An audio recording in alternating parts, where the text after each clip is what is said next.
50.000 euro për inovacionin e vitit. Ja se çfarë do ndodhi në Tiranë këtë 30 maj. Këshilli Shqiptar për Teknologjinë dhe Inovacionin organizon për të parën herë në Shqipëri një event unik i cili mbledh kompanitë elitare të teknologjisë, sipërmarrës, investitorë dhe profesionistë. Por cilat do të jenë tematikat? Jemi mbledhur këtu bashkë me komitetet dhe po diskutojmë lidhe me temat. Temat që kemi menduar kanë bënë me trendet më sfikatura që lidhen me sigurinë kibernetike dhe inteligjencën artificiale.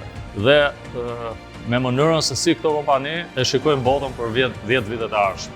3 çmime të veçanta do të ndahen këtë edicion në një ceremoni ekskluzive. Grand Prize do të shpërblej inovacionin e vitit me 50.000 euro. Një çmim tjetër i dedikuar për projektin rinor më origjinal dhe inovativ për të rinj deri në 25 vjeç.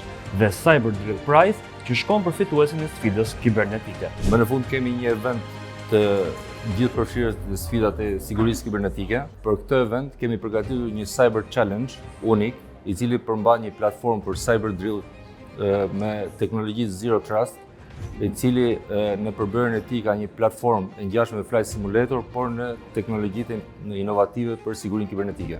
Më shumë info gjen në now.akti.al.